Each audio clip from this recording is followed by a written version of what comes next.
Përshëndetje për gjithë ndjekësit e podcastit të UBT Media. Po takohemi në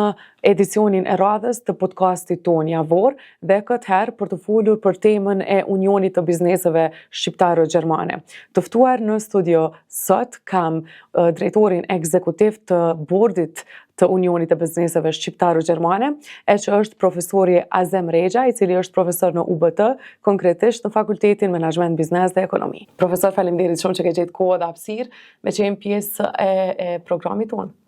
Faleminderit shumë për ftesën, për mundësinë, dhe është kënaqësi e veçantë që jam edhe në Radio Campus në UBT, që të jem bashkë me ju dhe me dëgjues të radios tuaj. Sa është privilegj ndoshta, por edhe përgjegjësi që të merresh me Unionin e Bizneseve Gjermano-Shqiptare. Unë Unionin e Bizneseve Shqiptare-Gjermane jam nga shkurti i këtij viti. Është një privilegj jashtëzakonisht i madh, sepse më kanë besu një grup i afaristëve shumë suksesshëm shqiptar në Gjermani, po të njëjtin kohë është një përgjegjësi shumë e madhe, sepse në momentin që ata më kanë besu mu dhe më kanë besu pozicionin e drejtorit ekzekutiv, pra është një përgjegjësi se të priturat janë shumë të mëdha. Prandaj të njëjtin kohë që konsideroj që është një privilegj, po ashtu është një përgjegjësi shumë e madhe. A mund të na tregoni specifikisht për rolin tuaj në Unionin e Bizneseve Gjermano-Shqiptare, edhe për misionin që ky union ka? Misioni i Unionit të Bizneseve Shqiptare-Gjermane është që t'i bashkoj bizneset shqiptare në Gjermani, në shtetet gjermanofolse, si dhe në shtetet shqiptare apo shqiptarafolse, pra Shqipëri, Kosovë, Maqedoni dhe gjithkund ku ka shqiptar, pra në Maldiv dhe në Serbi. Misioni pra kryesor është bashkimi i tyre, rrjetizimin mes bizneseve shqiptare, pra që qohet mundësia që këto biznese të bashkëpunojnë mes veti, po të njëjtin kohë të bashkëpunojnë edhe me bizneset shqiptare, pra në trojet shqiptare, në mënyrë që të arrihet që jo vetëm të ketë një rritje të aktiviteteve biznesore në shtetet gjermanofolse, po të njëjtin kohë të ketë një përfitim edhe të bizneseve nga Shqipëria, Kosova, Maqedonia e tjerë, sepse kapaciteti i këtyre bizneseve shqiptare në Gjermani dhe në shtetet tjera gjermanofolse është aq i madh, sa që prodhuesit shqiptar, pra vetëm për këto biznese nuk do të arrijë të plotësojnë kërkesat e tyre. Për krejt dëgjuesit edhe për krejt shikuesit që ndoshta nuk e njohin këtë union, çka e dallon këtë union prej asociacioneve të tjera të biznesit? Ky është një union biznesor i vetmi, i cili i bashkon gjitha bizneset shqiptare dhe gjermane. Pra, Unionet biznes shqiptare në diasporë, si dhe bizneset shqiptare në trojet shqiptare. Prandaj kjo është e veçanta e këtij unioni biznesor. A mundeni me na tregu se së fundmi është mbajt edhe një konvent, nëse nuk jam gabim, e unionit, cilat kanë qenë temat kryesore, diçka, ndonjë informacion për krejt ata që na ndjekin? Me datën 22 kemi pas konventin e përgjithshëm vjetor, pra ky është një konvent i rregullt, sepse Unioni i Biznesit Shqiptar-Gjermane është i regjistruar në Gjermani si një organizatë jo fitimprurse, dhe këto organizata në bazë të ligjit gjerman e kanë obligim ligjor që ta mbajnë një konvent vjetor. Në konventin vjetor paraqitet raporti i punës, raporti financiar, planet për vitin e ardhshëm, pra që kërkohen gjitha këto raporte të miratohen nga kuvendi atarëve me shumicë votave. Gjithashtu këtë vit kemi pas edhe ndryshimin e statutit unionit që kemi ndryshuar, pra kemi përshtat strukturën menaxhuese dhe hierarkinë e funksionimit të këtij institucioni në përputhje me kërkesat e antarëve me përshtat më shumë zhvillimeve të reja në Evropë dhe më gjatë. Kush merr pjesë në këto mbledhje? Si përcaktohen personat kryesorë që ndoshta marrin pjesë në mbledhjet e kuvendit? Në kuvend, pra secili antar që është antar i unionit, ka të drejtë të marrë pjesë, pra ftohet dhe ka të drejtë vote. Ndërsa në një formë një lloj raportimi apo llogaridhënie është bordi apo kryesia e Unionit të Bizneseve dhe gjithashtu drejtori ekzekutiv. Pra marrin pjesë kryesia dhe gjithë antarët të cilët kanë kohë të thotë edhe interes me marrë pjesë të takimit të kuventit. Këtë veta ka pas vendime strategjike që janë marrë në këtë kuvent që ndoshta do të përcaktonin të ardhmen e kuventit? Po, do të thotë si vendime kryesore pra janë ndryshimi i statutit që ka parapaqe për herë të parë në Unionin e Bizneseve Shqiptare Gjermane të ketë edhe një bord këshillues. Pastaj është përcaktuar në mënyrë të qartë me statut edhe themelimi i degëve të Unionit në Shqipëri, Kosovë, Maqedoni, në gjitha republikat të tjera në Gjermane.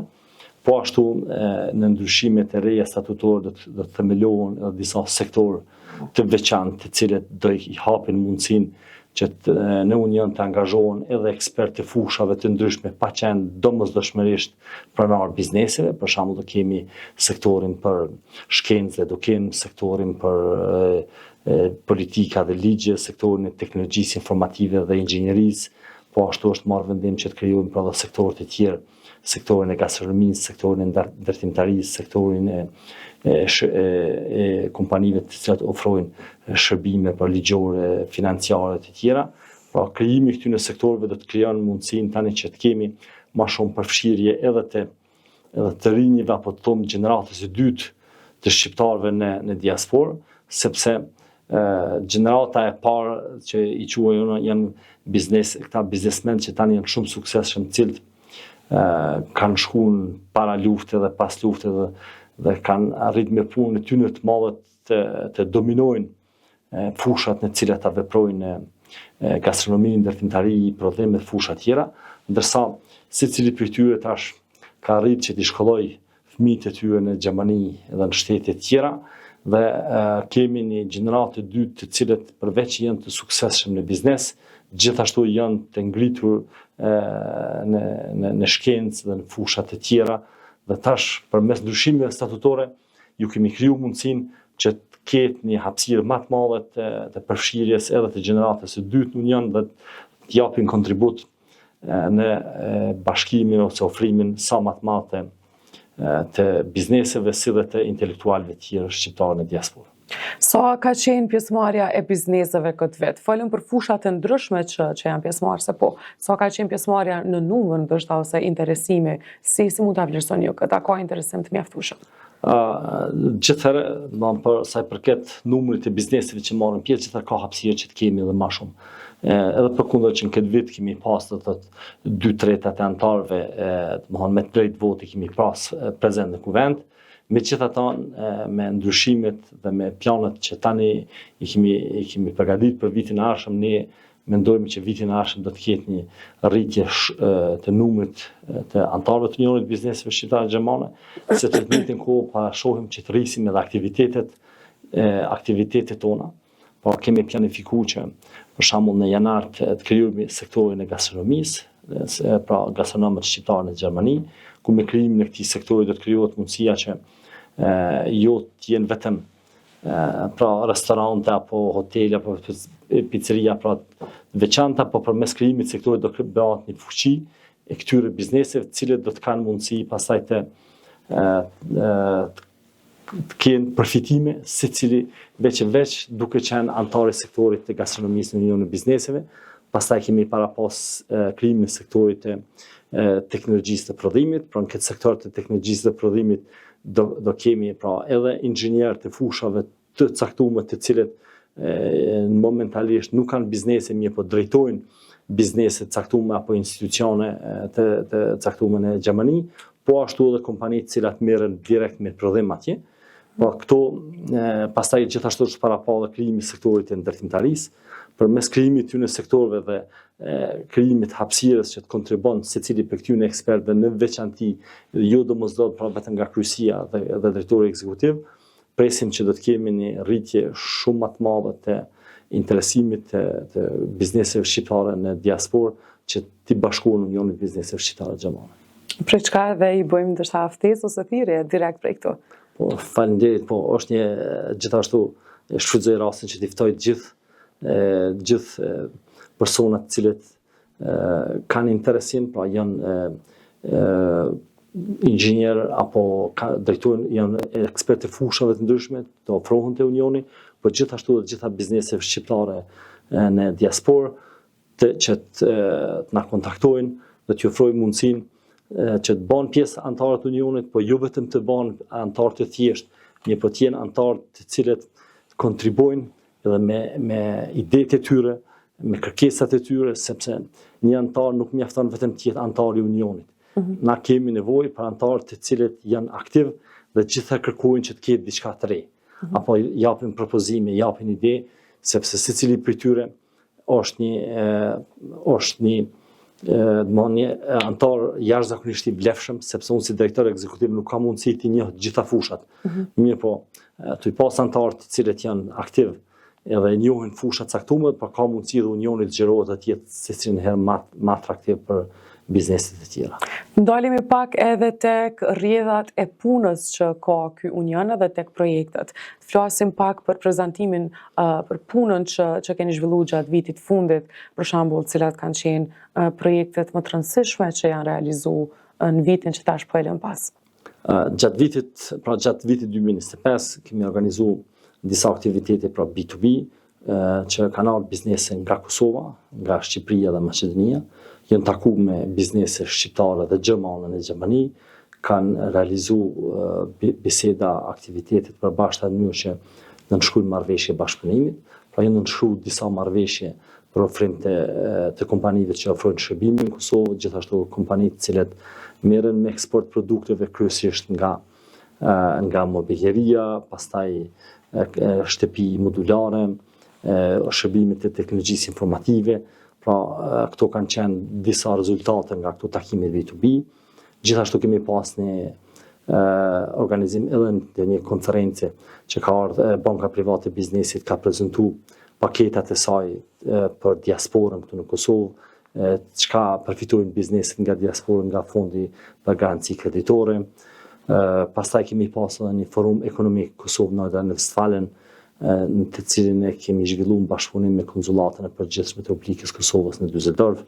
Pra ka qenë gjithashtu një forum jashtëzakonisht i suksesshëm. Kemi mbajtur takimin e parë me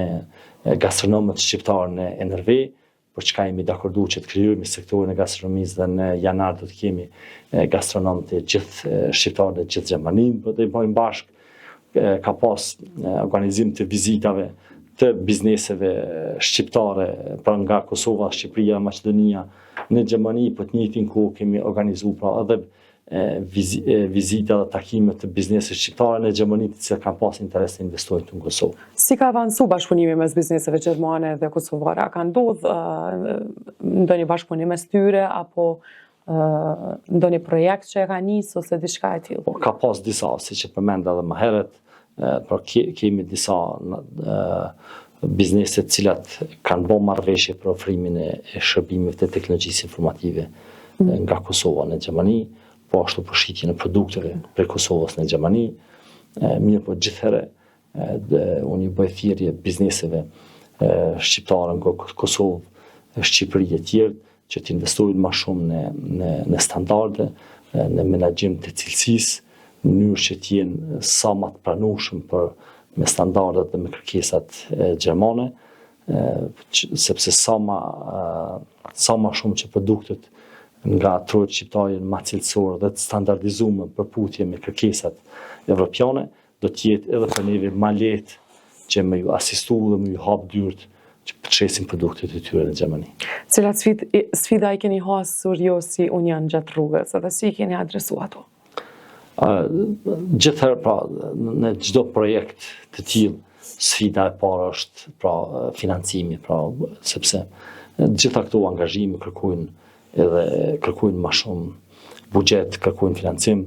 Mirë po të pas parasysh që ne atje kemi biznesmen shumë të suksesshëm, kemi arritur që të adresojmë këto çështje përmes sponsorizimit dhe biznes shqiptar në Gjermani kanë mbulu në gjitha kërkesat e unionit. Ndoshta një sfidë tjetër është që na duhet vazhdimisht që të japim maksimumin me bind bizneset shqiptare, me bind bizneset gjermane në Gjermani që edhe prodhues nga Kosova dhe Shqipëria i plotësojnë kriteret e cilësisë dhe janë të besueshëm për tregun gjerman, sepse siç dihet ka disa paragjykime për Ballkanin në Evropë, mirë po edhe këto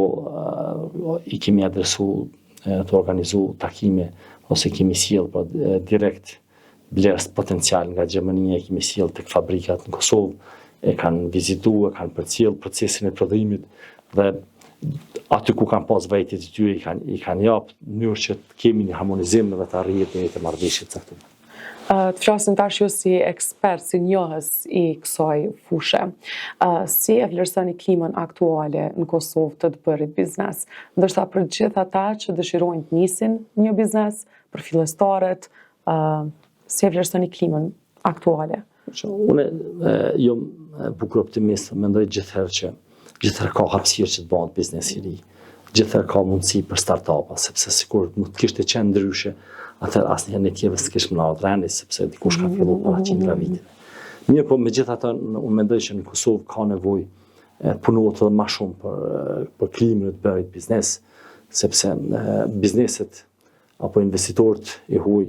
pavarësisht huaj, po edhe shqiptarë, sepse projektet e mëdha gjithsesi kanë me u financu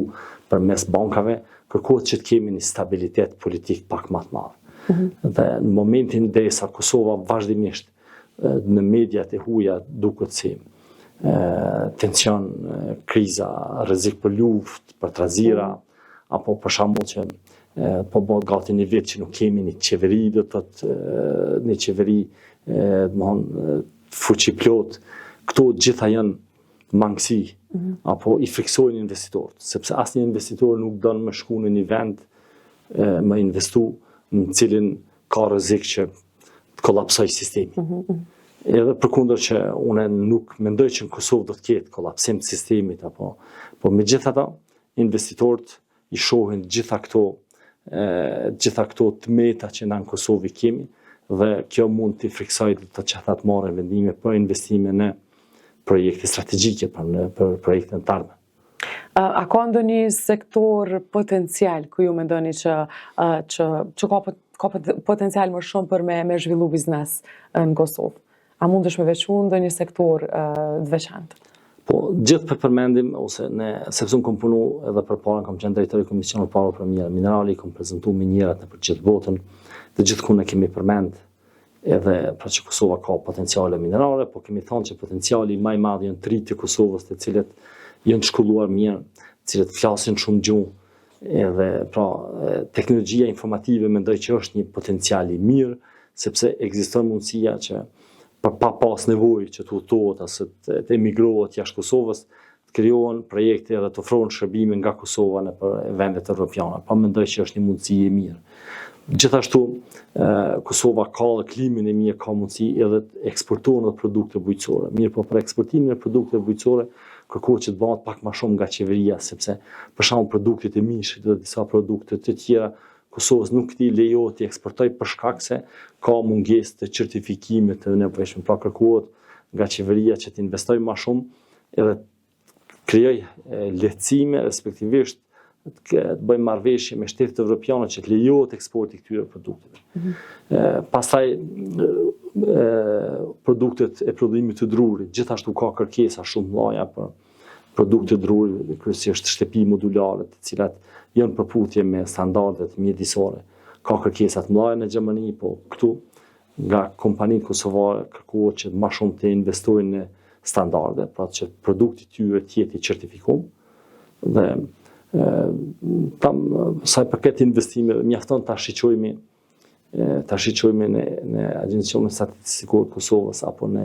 faqen e doganave për produktet të cilat importohen në Kosovë dhe mundësia që nëse nga këto produkte prodhohet në Kosovë shumë e madhe. E përmendëm më herët ndoshta frikën e bizneseve të huaja për të investuar në Kosovë për shkak ndoshta të kollapsit politik që është për momentin edhe gjatë viteve që ka qenë. Të flasim pak për bashkëpunimin e Unionit me institucionet shtetërore në Kosovë. Si qëndron kjo pjesë dhe a keni pas përkraje nga vendi jonë? Qeveritë e Kosovës, do thotë jo vetëm kjo aktuale, por të gjitha pa përjashtim kanë ofruar bashkëpunim për bizneset të cilat veprojnë në diasporë, kanë kriju punësi që ato vinë të investojnë, mirë po nuk mjafton vetëm që thuhet janë Kosova ka nevojë për juve, po duhet qeverit që të investojnë pak më shumë në lehtësimin e të bërit biznes në Kosovë. Pra duhet punohet më shumë në largimin disa byrokracive, pra që edhe kërkesin për shumë licenca dhe leje. Unë e kam përmendur edhe në shumë takime me ministrat të caktuar që duhet të shikohet mundësia të krijohet një ashtu quajtur one-stop shop, që bizneset që vijnë nga diaspora apo investitorët e huaj në përgjithësi të kenë një zyre e cila kujdeset që t'ja u lehtësoj marrjen e licencave dhe lejeve, në mënyrë që investitori mos të humbë 1 vjet apo 2 vjet duke shkuar në zyre në komune, Ministritë e Ambientit, agjencione të ndryshme, që realisht i humb 2 vjet vetëm duke kërkuar me marrë licenca dhe leje, dhe pastaj në fund mund të kenë ndryshim tregut, apo ndryshohet qeveria, apo ndodh diçka, edhe po dështojnë investimet. Pra ka nevojë që përveç fjalëve të punohet pak më shumë, investitorëve t'ju ofrohen projekte konkrete, pra të përgatiten një listë projekteve dhe të ftohen diaspora ose kompanitë, po them diaspora, pra kompanitë të cilat janë kredibile dhe kanë fuqi investive, të ftohet dhe t'ju jepet mundësia direkt që të participojnë apo të krijohen shoqëri aksionare apo partneritete të ndryshme dhe të aplikojnë direkt në marrjen e këtyre projekte, sikur që kemi pas për shembull projektin për sistemit voltaik në Rahovet, që qeveria ka shpallë një ankand dhe kemi një afarist suksesshëm shqiptar nga Zvicra që ka aplikuar dhe ka fituar këtë projekt. Pra kur kemi prezantim ose oferta të tilla konkrete, atëherë edhe interesimi i bizneseve shqiptare nuk do të mungojë. Për fund, nëse mund na flisni për objektivat për vitin e ardhshëm, edhe për një mesazh ndoshta për gjithë rinjt që dëshirojnë të futen në botën e biznesit. Objektiv për vitin e ardhshëm, pra siç e përmenda Kalinti edhe më herët, e kemi që unionin ta zgjerojmë në të gjitha shtetet apo vendet gjermanofolse dhe shqiptarofolse, pra të kemi një shtrirje në gjitha republikat gjermane, po ashtu edhe në Zvicër, në Austri, Shqipëri, Kosovë dhe Maqedoni. Pra ky është një prej objektivave të parë, pastaj krijimi i sektorëve të cilët do të jenë shumë atraktiv në ofrimin e bizneseve shqiptare, po ashtu edhe tek intelektualëve shqiptarë në diasporë. Gjithashtu jem ka shqyrë mundësinë që sa më shumë të ketë një përfshirje dhe një mundësi edhe për femrat shqiptare, të cilat janë jashtëzakonisht suksesshme edhe në Gjermani, që t'ju krijohet një hapësirë më e madhe edhe atyre që të jenë pjesë e unionit dhe të kontribuojnë. Pra këto janë si objektivat për vitin e ardhshëm. Ndërsa sa përket trive, unë ju bëj thirrje të gjithëve që të hapin bizneset e tyre dhe të shiqojnë mundësinë që përmes unionit të kontaktojnë bizneset shqiptare në diasporë dhe të bëjnë marrëveshje për